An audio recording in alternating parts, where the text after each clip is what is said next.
दोस्तों, जब हमारा मस्तिष्क अच्छे तरीके से काम करता है तो ही हम अच्छा सोच पाते हैं और जीवन में अच्छे अच्छे बदलाव भी ला पाते हैं।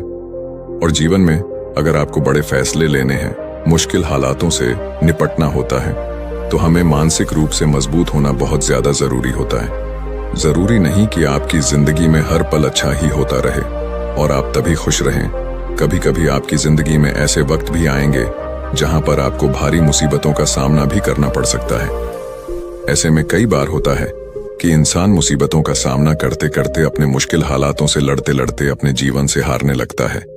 लेकिन वहीं पर जो इंसान मानसिक रूप से मजबूत होते हैं, वह इन मुश्किल हालातों से अपने कठिन समय से बाहर जरूर निकल आते हैं। तो दोस्तों, आज की इस वीडियो में हम अपने मुश्किल वक्त से बाहर कैसे आएं, इसी पर चर्चा करने वाले हैं।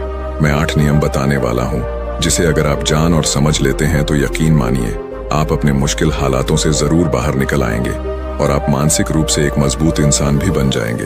तो मित्रों, आज की यह वीडियो बहुत ही महत्वपूर्ण होने वाली है, इसे छोड़कर कहीं जाइएगा नहीं। मित्रों, एक बार एक बौद्ध महात्मा आश्रम में अपने शिष्यों को दिमाग के ऊपर कुछ प्रवचन दे रहे थे। गुरु कह रहे थे कि इंसान के मस्तिष्क के विचार कभी अच्छे होते हैं तो कभी बुरे होते हैं। अच्छे विचार जब उसके दिमाग में जन्म लेते हैं तो वह अच्छी और कल्याणकारी बातें सोचता है, लेकिन वहीं पर अगर बुरे और गलत भावनाएं जन्म लेती हैं तो उससे उसका पतन होता है।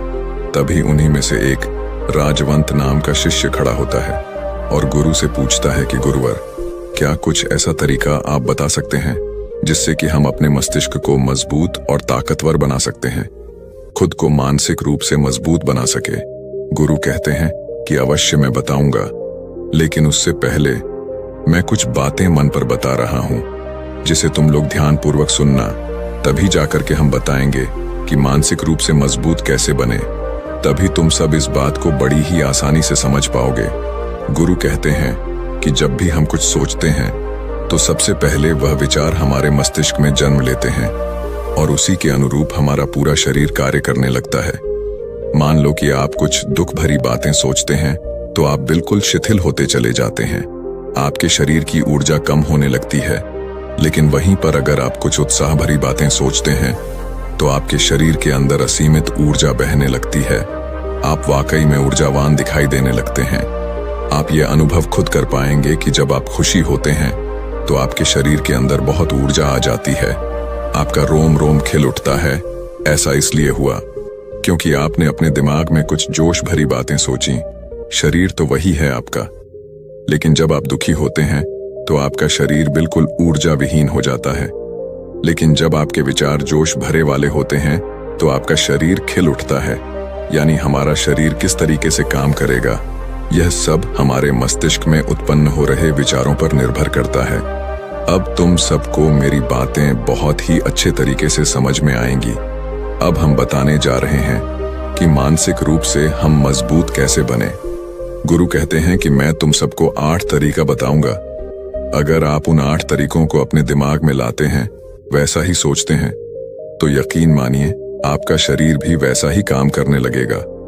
जैसा कि मैं पहले बता चुका हूं कि जब आप दुखी होते हैं तो आपका शरीर ऊर्जा विहीन होने लगता है, लेकिन जब आप खुश होते हैं, आपके दिमाग में अच्छा विचार आया और आप खुश हो गए, तो आपके शरीर में अच्छी ऊर्जा बहने लगती है। इसका मतलब यह है कि अगर हम वह 8 तरीका जान लें और वही हम अपने दिमाग में सोचे तो हमारा शरीर भी ऊर्जा और जोश से भर जाएगा, अर्थात हम मानसिक रूप से मजबूत बन जाएंगे। और वास्तव में जब आप मानसिक रूप से मजबूत बन जाएंगे तो आप मुश्किल हालातों का सामना बड़ी ही आसानी से कर लेंगे। गुरु कहते हैं कि शिष्यों, मानसिक रूप से मजबूत बनने का पहला नियम है, जो हो चुका है उसकी परवाह करना छोड़ दो। गुरु कहते हैं कि शिष्यों, मुझे यह बताओ कि सूर्य किस दिशा में उगता है। तो सभी शिष्यों ने एक साथ जवाब दिया कि गुरुजी, सूर्य पूर्व दिशा से निकलता है। फिर गुरुजी ने कहा कि अगर मैं यह कहूं कि सूर्य पश्चिम दिशा से निकले तो क्या वह निकलेगा? सभी शिष्य कहते हैं कि बिल्कुल नहीं गुरुवर, सूर्य तो पूर्व दिशा से ही निकलेगा, हम उसके स्थान को, उसके जगह को बदल नहीं सकते हैं। फिर गुरु कहते हैं कि मान लो बारिश का मौसम है और अगर मैं यह बोलूं कि बारिश बंद हो जाए तो क्या हमारे बोलने से बारिश बंद हो जाएगी? शिष्य कहते हैं कि नहीं गुरुवर, वह तो मौसम में बदलाव की वजह से होगा, जब मौसम में बदलाव होगा तो बारिश बंद हो जाएगी। फिर गुरुजी कहते हैं कि अगर मैं तुम लोगों से यह कहूं कि ठंडी के मौसम में गर्मी पड़ने लगे तो ऐसा होने वाला तो नहीं है। शिष्य कहते हैं, गुरुवर आप ठीक कह रहे हैं, ये कभी नहीं हो सकता कि ठंडी के मौसम में गर्मी पड़े और गर्मी के मौसम में ठंडी पड़ने लगे। ये मौसम तो प्रकृति पर निर्भर करता है, जो कि हमारे बस में नहीं है। फिर गुरु कहते हैं कि ठीक उसी प्रकार अगर जो चीज हमारे वश में नहीं होती है या जो बातें घटनाएं बीत चुकी हैं, अगर हम उन घटनाओं को लेकर के बार बार परेशान होते रहेंगे या उसकी बहुत ज्यादा परवाह करेंगे तो क्या हम भूतकाल की घटनाओं को बदल सकते हैं? शिष्य कहते हैं कि नहीं गुरुवर। फिर गुरु कहते हैं कि अगर तुम उन बीती घटनाओं को लेकर के बार बार चिंता में रहोगे और उस चीज की परवाह करोगे तो तुम परेशान होते चले जाओगे। इसीलिए तुम्हारी जिंदगी में जो घटित हो चुका है, कोशिश करो उसे भुलाने की, और उसका एकमात्र तरीका है कि आप अपने आने वाले समय पर, आने वाले भविष्य पर, आने वाली चीजों पर अपना ध्यान केंद्रित करिए। गुरु आगे कहते हैं कि मानसिक रूप से मजबूत बनने का दूसरा नियम है ध्यान करने की आदत डालें। गुरु कहते हैं कि गौतम बुद्ध जब सत्य की खोज में निकल पड़े थे तो उन्होंने बहुत सारे उपाय किए, बहुत सारे कर्म कांड किए, लेकिन उन कर्म कांडों की वजह से उन्हें बहुत ज्यादा कुछ हासिल नहीं हुआ और उनका शरीर दुबला पतला होता चला गया। लेकिन वह सत्य की खोज करने में असमर्थ रहे। उनके गुरुओं ने उन्हें बहुत सारे कर्म कांड उपाय बताए, लेकिन उन कर्म कांड का कोई मतलब नहीं हुआ। अंत में जब भगवान गौतम बुद्ध स्वयं ध्यान की अवस्था में बैठे तो धीरे धीरे ध्यान की गहराइयों में जाकर के उन्हें वह सारी चीजें लगने लगी जिस चीज की वह खोज में निकल पड़े थे। ध्यान के जरिए वह अपने सभी विचारों पर विजय पा लिए। उन्होंने पापी मार्ग को पराजित किया, काम वासना पर विजय पाई, अपनी हर एक भावना पर वह विजय पा लिए। और यह सब तभी हुआ जब वे ध्यान की गहरी अवस्था में बैठे और कई दिनों तक ऐसे ही बैठे रहे। ध्यान करने से हमारा मन और मस्तिष्क बहुत ही शांत हो जाता है, जिसे कि अगर हम किसी वस्तु पर या किसी के बारे में या किसी चीज के बारे में जब विचार करते हैं तो हमारा पूरा ध्यान उसी पर केंद्रित रहता है। हमारा दिमाग ज्यादा इधर उधर भागता नहीं है और हम चीजों को बहुत ही अच्छे तरीके से समझ पाते हैं। ध्यान ही एक ऐसा तरीका है जो आपको हर तरीके से आपके दिमाग को मजबूत बनाता है। बौद्ध भिक्षु अगर किसी बात पर ज्यादा जोर देते हैं तो वह ध्यान की प्रक्रिया पर ध्यान में कई घंटे तक बैठे रहते हैं, जिससे उनका दिमाग बहुत ही शांत रहता है, उनका मन बहुत ही शांत रहता है, और जिसका मन शांत रहता है वही किसी भी चीज पर अच्छी तरीके से विचार कर सकता है। अर्थात वह मन और मस्तिष्क दोनों से मजबूत होता चला जाता है। ध्यान करने से आपकी सारी वासनाएं आपके नियंत्रण में रहेंगी। आप अपनी इच्छा अनुसार अपनी वासना को अपने वश में किए रहेंगे। गुरु आगे कहते हैं कि मानसिक रूप से मजबूत बनने का तीसरा नियम है बहुत ज्यादा किसी से उम्मीद मत रखना। गुरु ने कहा कि तुम सब अपनी मर्जी से जन्म लिए हो, अपनी मर्जी से ही गर्भ का चुनाव किए हो, लेकिन इंसान जन्म लेने के बाद वह यह सब भूल जाता है कि उसे क्या करना था क्या नहीं, वह किस लिए जन्म लिया था, और जन्म लेने के बाद वह तमाम तरह की वासनाओं से ग्रसित हो जाता है। इस संसार की मोह माया में वह बहुत ज्यादा परेशान हो जाता है। वह खुद को जान ही नहीं पाता, वह खुद को भूल जाता है, और यही वजह रहती है कि वह तरह तरह के लोगों से अपनी बहुत ज्यादा उम्मीदें लगा बैठता है। उम्मीदें दुख का कारण बनती हैं। जिस भी व्यक्ति वस्तु से आपकी उम्मीदें ज्यादा बढ़ जाएंगी, आने वाले समय में सबसे ज्यादा दुख आपको उसी से मिलने वाला है, क्योंकि उम्मीद पर होती है।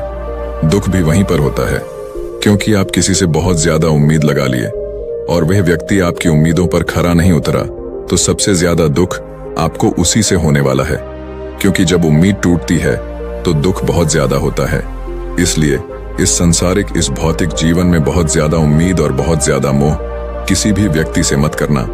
तभी एक शिष्य उठ खड़ा होता है और कहता है कि हे गुरुवर, हम बिना उम्मीद से, बिना आशा से कैसे जी सकते हैं? हम सबके मन में रहता है कि मुझे यह चीज करनी है, मुझे वह चीज करनी है, मुझे जीवन में ऊंचाइयों को हासिल करना है। बिना उम्मीद के तो हम लोग जीवन में आगे बढ़ ही नहीं सकते। गुरु ने कहा कि कुछ पाने की लालसा, कुछ बड़ा बनने की लालसा जीवन में जरूर आपको ऊंचाइयों तक ले जाएगी। कुछ बड़ा बनने के लिए लालसा खुद से होती है, ना कि किसी व्यक्ति वस्तु विशेष से। मैं यहाँ पर लोगों के बारे में बात कर रहा हूँ कि अगर तुम यह सोचो कि मेरा दोस्त मेरे साथ हमेशा खड़ा रहेगा या मेरे लिए मेरे साथ हमेशा खड़ा रहेगा, या आप जो सोचे वह सामने वाला इंसान आपके लिए वैसा करे, तो यह सभी चीजें बहुत ज्यादा उम्मीद और मोह को बढ़ावा देती हैं। बहुत ज्यादा उम्मीद किसी से मत रखना। खुद से उम्मीद रखोगे तो दुख बहुत ज्यादा नहीं होगा, लेकिन अगर दूसरों से उम्मीद रखोगे और वह उम्मीद पूरी नहीं हुई तो दुख बहुत ज्यादा होगा। कई बार होता है कि माता पिता जो अपने जीवन में हासिल नहीं कर पाए, वह चाहते हैं कि वह चीज उनके बच्चे हासिल करें। वह सारा भार अपने बच्चों पर लाद देते हैं। बच्चे उनके हिसाब से चले व उनकी उम्मीदों को पूरा करें।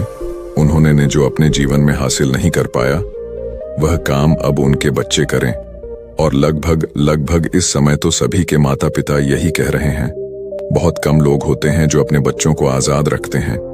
मेरी सभी से गुजारिश है कि अपनी उम्मीदों का पहाड़ अपने बच्चों पर ना थोपे। गुरु कहते हैं कि मानसिक रूप से मजबूत होने का चौथा नियम है कि पहली बार में ही किसी काम में फेल होने से डरो मत। गुरु आगे कहते हैं कि शिष्यों, अगर डर तुम पर हावी हो जाएगा तो तुम अवश्य असफल हो जाओगे। अपनी जिंदगी में वह इंसान सबसे ज्यादा असफल होता है जिसे अपने लक्ष्य को पाने का डर रहता है।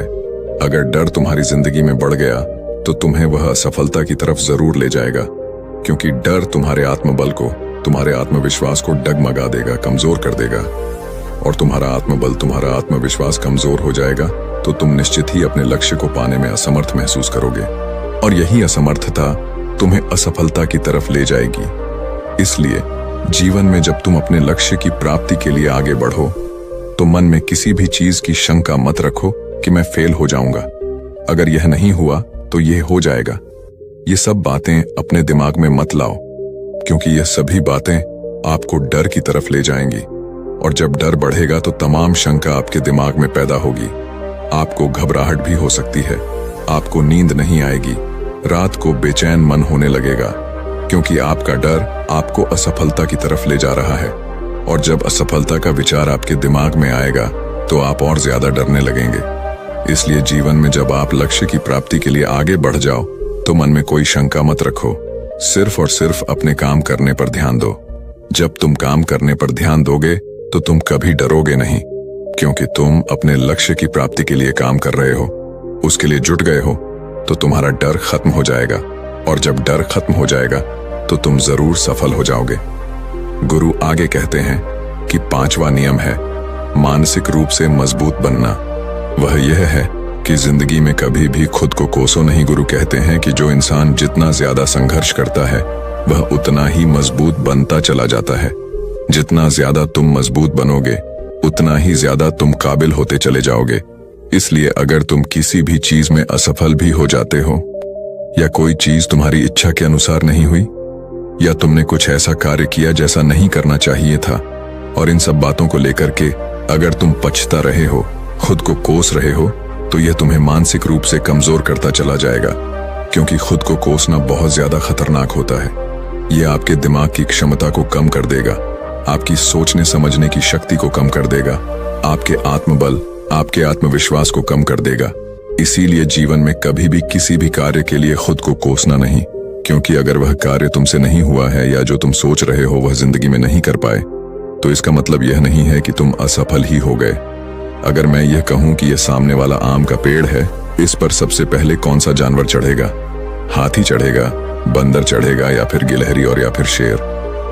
तो सभी शिष्यों ने कहा कि गुरुवर, इस पर तो गिलहरी और बंदर सबसे पहले चढ़ जाएंगे। तभी फिर गुरु कहते हैं कि तो अगर ये हाथी सोचे कि मैं इस पेड़ पर नहीं चढ़ पाया, अगर वह खुद को कोसने लगे तो क्या यह सही है? शिष्य ने कहा कि गुरुवर, यह तो गलत बात है, क्योंकि हाथी तो कभी भी पेड़ पर चढ़ ही नहीं सकता। हाथी तो पेड़ पर चढ़ने के लिए बना ही नहीं है। गुरु कहते हैं कि ठीक इसी प्रकार हर एक व्यक्ति का काम करने की कला का, दिमाग का अलग अलग महत्व होता है। कोई किसी कार्य में माहिर होता है तो कोई किसी कार्य में। बस हमें इसी को समझने की जरूरत होती है। जरूरी नहीं कि दुनिया के लोग जैसा कर रहे हैं तो तुम भी वैसा करो। तुम अपनी प्रतिभा के हिसाब से कार्य को करो। अगर तुम अपनी प्रतिभा के हिसाब से करोगे तो तुम उसमें जरूर सफल होगे। गुरु आगे कहते हैं कि मानसिक रूप से मजबूत बनने का छठा नियम है अपनी ऊर्जा को व्यर्थ में बर्बाद मत करो। गुरु कहते हैं कि तुम सबके अंदर अभी बहुत ऊर्जा है। कभी भी अपनी ऊर्जा को गलत कार्यों में, गलत लोगों पर बर्बाद मत करना, क्योंकि अगर तुम अपनी ऊर्जा को बर्बाद करोगे तो वह तुम्हें बर्बादी की तरफ ले जाएगी। इसलिए अपनी ऊर्जा को अपने लक्ष्य में लगाओ, क्योंकि अभी तुम सबके पास बहुत ज्यादा ऊर्जा है। अगर तुम सब पूरी ऊर्जा के साथ अपने लक्ष्य पर जुड़ जाओगे तो तुम जरूर सफल हो जाओगे। लेकिन अगर तुम ऊर्जा को गलत जगह पर लगा रहे हो तो तुम्हारी ऊर्जा बिखरने लगेगी, और जब ऊर्जा बिखरने लगेगी तो तुम कभी भी अपने लक्ष्य को प्राप्त नहीं कर पाओगे। गुरु आगे कहते हैं कि मानसिक रूप से मजबूत बनने का 7वां नियम है, सुनो सबकी लेकिन करो अपने मन की। गुरु कहते हैं कि शिष्यों, पहले ध्यान से तुम यह पता करो कि तुम्हारे अंदर कितनी क्षमता है। अगर तुम सबको अपनी क्षमता के बारे में पता है तो तुम अपनी क्षमता के हिसाब से कार्य को करो। भले लाखों लोग तुमसे यह बोले कि तुम इस कार्य को नहीं कर सकते हो, उस कार्य को नहीं कर सकते हो, तो तुम कभी भी उन पर भरोसा नहीं करना या उनके हिसाब से मत चलना, क्योंकि शरीर तुम्हारा अपना है। तुम्हें खुद के बारे में सबसे ज्यादा तुम ही जान पाओगे। कोई दूसरा तुम्हारे बारे में तुमसे ज्यादा नहीं जान पाएगा। तुम सबको अपने अपने बारे में पता होगा, अपनी अपनी क्षमता के बारे में पता होगा कि तुम इस कार्य को या किसी भी कार्य को कैसे कर सकते हो। कोई किसी कार्य को बहुत जल्दी कर सकता है तो कोई थोड़ा समय लगा सकता है। ये सब बातें तुम सबको खुद के बारे में सबसे ज्यादा तुम ही को ही पता होगी। इसलिए तुम्हारे अंदर जो क्षमता है, अपनी क्षमता के हिसाब से ही अपने कार्य का चुनाव करो। और जब तुम अपनी क्षमता के हिसाब से कार्य को करोगे, खुद के अंदर की आवाज को सुनोगे, तो तुम जीवन में जरूर आगे जाओगे। कई बार होता है कि लोग खुद की क्षमता को पहचानता ही नहीं, जैसा दूसरे लोग कह रहे हैं वह वैसा ही करने लगते हैं और अपनी जिंदगी का ढेर सारा समय यूं ही बर्बाद कर देते हैं। उनसे ऐसा काम करने को कहा गया था तो वह भी वैसा ही काम करने में जुट गए, बिना सोचे समझे कि उनकी क्षमता कितनी है या उनकी प्रतिभा उस कार्य में है कि नहीं। तो ऐसे लोग कभी भी अपने लक्ष्य को प्राप्त नहीं कर सकते, क्योंकि जो इंसान अपनी खुद की क्षमता को नहीं पहचान पाएगा वह जीवन में कभी भी सफलता अर्जित नहीं कर पाएगा। यह शरीर तुम्हारा है, यह दिमाग तुम्हारा है, सोचने से समझने की शक्ति भी तुम्हें ही तय करनी है। तुम्हें पता होना चाहिए कि तुम्हारा शरीर कितना मजबूत है, कितना ताकतवर है और इसमें कितनी क्षमता है। और अगर क्षमता नहीं है तो अपने शरीर की क्षमता को बढ़ाने की कोशिश करिए और खुद के अंदर की खुद की भावनाओं को सुनने का प्रयास करिए और अपनी क्षमता के हिसाब से आगे बढ़िए। फिर गुरु आगे कहते हैं कि मानसिक रूप से मजबूत बनने का 8वां नियम है, बोलना कम करो और अपने कार्य पर ध्यान दो। गुरु आगे कहते हैं कि जो इंसान बहुत ज्यादा बोलता है वह अपनी ऊर्जा को यूं ही नष्ट करता रहता है, क्योंकि जो बोलता ज्यादा है वह सोचता कम है, क्योंकि उसने अपनी सारी की सारी ऊर्जा बोलने में खपत कर दी तो वह सोचेगा क्या उसे सोचने का समय ही नहीं मिल पाया। लेकिन जो इंसान कम बोलता है उसे सोचने का समय ज्यादा मिल जाता है। और जब तुम किसी बात पर या किसी तत्व पर ज्यादा विचार करोगे तो जाहिर सी बात है कि तुम्हारे दिमाग में तमाम विचार आएंगे और वह विचार ही तुम्हें सफलता की तरफ ले जाएंगे। गुरु कहते हैं कि शिष्यों, अगर मैं तुमसे कुछ सवाल पूछता हूं तो सबसे पहले तुम सोचते हो, तुरंत बोल तो नहीं देते। लेकिन अगर कोई यहां बैठा है और वह अपने साथी से बात कर रहा है, अपने दूसरे गुरु भाइयों से बात कर रहा है, तो वह कभी हमारी बात पर ध्यान नहीं दे पाएगा। और जब हम प्रश्न पूछेंगे तो उसका गलत जवाब वह दे देगा, क्योंकि वह बोलने में अपनी ऊर्जा व्यर्थ कर रहा है। वह हमारी तरफ तो ध्यान दिया ही नहीं। लेकिन जो शिष्य शांत है, हमारी बात को ध्यान से सुन रहा है, तो वह सोच विचार करके पूर्ण तरीके से उत्तर देगा और उसके उत्तर भी सही होंगे। इसलिए शिष्यों, कम बोलने का अभ्यास करो। जब तुम कम बोलने का अभ्यास करोगे तो तुम किसी भी बात पर, किसी भी तथ्य पर ज्यादा विचार कर पाओगे। तो जाहिर सी बात है कि समस्या का समाधान जरूर निकल कर आएगा और कम बोलने से तुम्हारी ऊर्जा की भी बचत होगी। उस ऊर्जा को सोचने में लगाओ। गुरु कहते हैं कि शिष्यों, यह थे मानसिक रूप से मजबूत बनने के 8 नियम। अगर तुम सब यकीन के साथ इन 8 नियमों का पालन अपनी जिंदगी में करते हो तो तुम मानसिक रूप से अवश्य मजबूत बनोगे। फिर कोई परेशानी, कोई भी रुकावट तुम्हारी जिंदगी में नहीं आने वाली है। कोई समस्या भी आएगी तो तुम उसका डटकर सामना भी कर पाओगे। सभी शिष्य गुरु की बात को सुन करके उनका कोटि कोटि नमन करते हैं और वे लोग समझ जाते हैं कि मानसिक रूप से मजबूत बनने के ये 8 नियम उनकी जिंदगी में कितने हितकारी साबित होने वाले हैं। वह सभी गुरु को प्रणाम करते हैं और उस दिन की शिक्षा भी पूरी हो जाती है। सभी लोग अपने आश्रम में चले जाते हैं